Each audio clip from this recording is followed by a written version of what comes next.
আসসালামু আলাইকুম, welcome back. আমি আজকে আপনাদের সাথে শেয়ার করব অত্যন্ত সুস্বাদু একটা রেসিপি, যেটা খুবই কুইক একটা রেসিপি, মাছের কোরমা। তো চলুন শুরু করা যাক।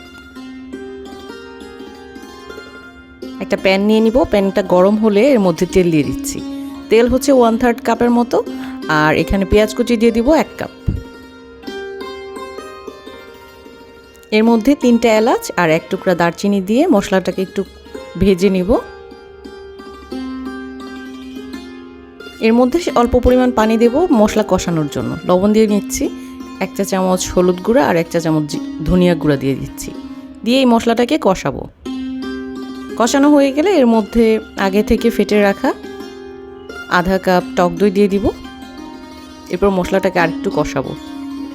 আর এখানে 1 চা চামচ চিনি দিয়ে দিচ্ছি। চিনিটা আপনারা একটু কম বেশি করে দিতে পারেন আপনাদের স্বাদ অনুযায়ী। এখন এখানে আগে থেকে ধুয়ে রাখা কাতলা মাছের টুকরাগুলোকে দিয়ে দিব। এখানে এটা হচ্ছে যে খুব বড় বড় টুকরা, সেটাকে আমি একটু ছোট করে কেটে নিয়েছি। এখন এই মাছটাকে দিয়ে ঢেকে রান্না করব 10-15 মিনিট পরে। এখন ঢাকনাটা খুলে এখানে 2 চা চামচ আদা রসুন বাটা দিয়ে দিব। আদা রসুন বাটাটা দেওয়া হলে মাছটাকে খুব আলতো করে উল্টে দিতে হবে। এই উল্টানোর কাজটা একবারই করব এই রান্নার মধ্যে।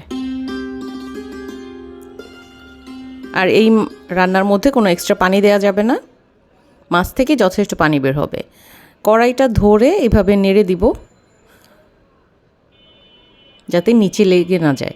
এখন দিয়ে দিব 1 টেবিল চামচ লেবুর রস, কয়েকটা কাঁচামরিচ, আর দিয়ে দিব কিছু জাফরান। জাফরান দেওয়ার পরে এখানে দিয়ে দিব হচ্ছে কয়েকটা কিশমিশ। জাফরান আর কিশমিশটা হচ্ছে অপশনাল, থাকলে দিবেন। আর কয়েক ফোঁটা কেওড়া জল।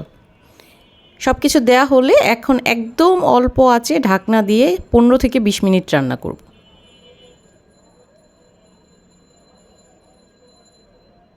পনেরো মিনিট পরে রান্নাটা একদম হয়ে গেছে, তেল আলাদা হয়ে গেছে। এখন হচ্ছে সার্ভ করার পালা।